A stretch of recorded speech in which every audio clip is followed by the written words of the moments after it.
spiritual mechanical elements. Nagagamit daw ito sa spiritual na mga bagay katulad po ng pagpapahayag ng salita ng Panginoon. Another side, meron pang sinasabi na it is given to pulpit decorum. Hindi lamang yan, voice rhetoric. Aaral din natin dito yung pong sinasabi na voice rhetoric, yung bang ang isang preacher, pag ikaw ay nangangaral,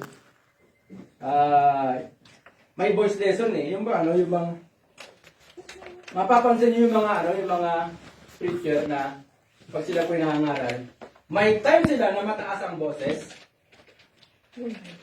May time sila na malumanay. Yan. Maayos na din lahat yan. Hindi lahat yung hindi porket pasigaw ng pasigaw yung preacher is anointed. Ano siya, kumbaga, tawag doon? Nasasaliban ba yung? Nasasaliban. Hindi nasasaliban, ibang term. Yung anointing ba? Na may mga kasi may mga exaggerated or yung masyado siyang over Exaggerated? yung mga ganon. Okay. May mga preacher naman na mula umpisa Mahina. talaga. May mga preacher na yung kanila pong i-deliver, ang kanila pong i-sinishare ay may time na tataas, tapos may time na bababa kasi meron siyang pinagdidiinan. Okay? Maaari po natin yan. Letter C, the course objectives. Ang pakay daw nung kursong ito. Ano yung pangapakay nito? Okay? Ano ba yung layunin ng ating pag-aaral ng homiletics?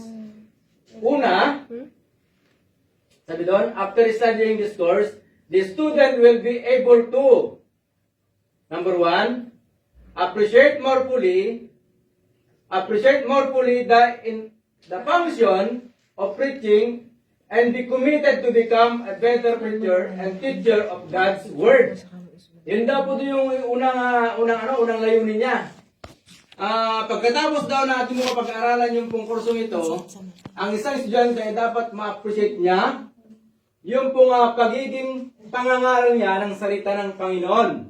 At magkakaroon siya ng more commitment sa pangangaral ng salita ng Diyos. Are you following? Opo. Okay. Gusto pa po sila nakakaintara. Pangalawa, recognize the different types of sermon. Yun ang pinaka-the best dito. Okay? Yun daw po layunin ng pag-aaral ng kursong ito ay mas mapapansin mo or mas ma-recognize mo kung anong sermon outline yung dinideliberate ng preacher.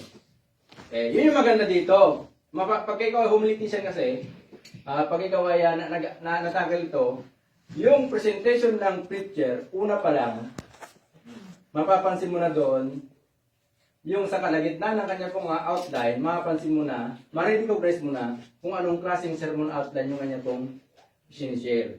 Yung kanya pong sermon outline. So ito po yung isang kagandahan nito. Pagka ikaw ay natagal mo to, mas napapadali kang mag-outline ng iyong pong sermon. Kasi nga, habang nangangaral, nag-outline ka. Kaya mo nang gumawa. Sinusundan mo yung sinasabi niya, nasusundan mo kasi alam mo kung paano mag-outline ng sermon. Okay? Recognize the different types of sermon. Yun yung layunin niya. Pangatlo, value the time in preparing sermon. Yung magkaroon ng oras na hindi ibang Sister Joanne, Sa linggo ka. Okay, yes po, ako mangangaral. Sabado ng gabi, doon pala mag-aaral. Real talk. Ha? Real talk. Hindi, example lang po yun ha. Tama ba yun? Nangyari? Example lang yun, pag ano. Halimbawa, Brother Rex, ikaw yung exhort sa devotion. On the spot, doon pala mag-aaral. Dito po, pagkatapos na rin mapag-aralan niyo pong homiletics, habang tinatawag po rin, magkaroon po ng value the time in preparing sermon. Kasi ang pangaral po, hindi bang isang laruan, hindi isang gawain ng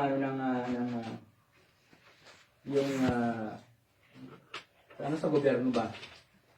Sa gobyerno nga. Pag ikaw ay naging speaker, talagang pinaghahandaan mo yan. How much more? Kasi yung pinapangaral natin is salita ng Panginoon. Okay, salita ng Panginoon. Kaya dito rin po, magkaroon tayo ng oras sa paghahanda ng ating pong mga sermon outline. Pangapat, demonstrate skills in preparing, making sermon by applying the step-by-step process to any chosen portion of the scripture. Yan.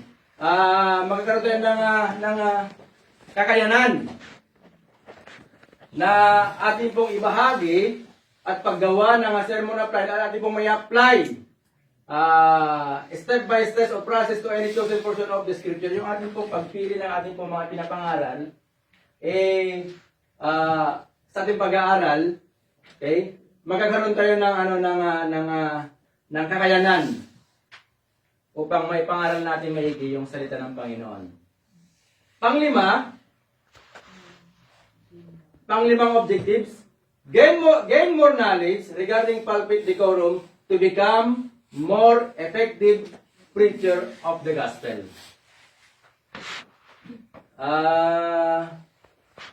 Nung tawag doon? Nung babaguhan ako mangaral ng salita ng Panginoon, yung kabaan dito. Sa Bible school nga pagka nagkaroon ng actual or tawag doon, yung after ng magkakaroon ng OGT, yung actual lamang gagawa ka ng sermon outline mo at i-preach mo sa harapan ng mga kapwa estudyante. Kapag ikaw ay medyo kabado, hindi mo namalayan na yung pulpito na hawak, yung ganyan mga pulpito na ganyan, maliit, hawak mo na pala yun sa kaba mo. Okay? Okay, sa kaba mo. At dito sabi niya, gain more knowledge regarding pulpit decorum to become more effective preacher of the gospel. Magkakaroon tayo ng katalinuhan upang maging epektibo tayong mangangaral ng salita ng Panginoon. Okay? Pang-anim, avoid the pitfalls of preaching. Ano yung ibig sabihin ng pitfalls? Yung bang nangangaral ka ng mga walang katotohanan. Parang ganon. Walang kabuluhan. Yung bang parang may mga hindi ka panipaniwala. Hindi totoo. Yan. False teaching. Parang ganon. Avoid the pitfalls of preaching. Yung bang walang nangaral ka lang na hindi mo naman na experience, hindi mo naman na nakita, parang ipinapangaral mo lang, masabi lang na ikaw ay mangangaral. Ito daw yung dapat iwasan natin. Yung mga ganong klase ng mga mangangaral. Asan na po tayo? Yan. Definition of terms or kahulugan. Letter A, homiletics. From the Greek word of homilio, meaning to converse.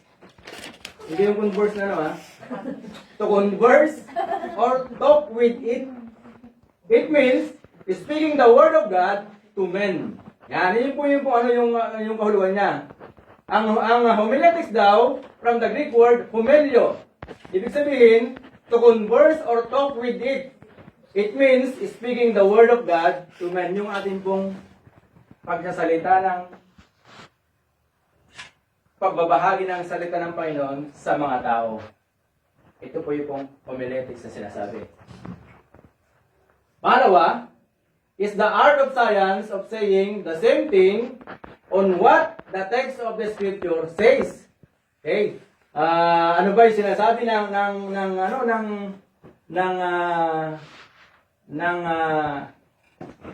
yung napili mo na teksto? Ano ba yung sinasabi niya? Ano ba yung binabanggit niya doon? Okay? Ito po yung ibahagi mo, sabihin mo. Letter B, preaching is a personal proclamation of the Word of God. Ang pangaral, it is a personal proclamation sa salita ng Panginoon. Thou, the enable of the Spirit, the persuading of the individual person to be reconciled to God and grow in His grace. Okay, alam po ninyo, wala naman talaga tayong kakayanan na mga salita ng Panginoon. Okay? Hindi ko po sinasabi na magaling ako. Hindi ko sinasabi na matalino ako. But by the grace of God, nakakatayo po tayo sa biyaya po ng Panginoon. Iba kasi yung human wisdom na tinatawag. Mapapansin mo yan sa isang mangaral. Kahit gaano kagaling, kaganda yung presentation ng isang mangaral, kung hindi mo mararamdaman, mapapansin mo doon, iba yung wisdom na meron sa kanya. Okay? Pero pag napapansin mo, napakasimple yung napakasimple yung outline niya, pero pinlapin mo yung banal na espiritu. It is the wisdom comes from God. Okay? Kaya dito po sabi niya, isang personal, it is the personal proclamation of the Word of God, na sabi doon, to reconcile to God and grow in His grace, and live the abundant life with Jesus Christ the Lord. Okay, letter C.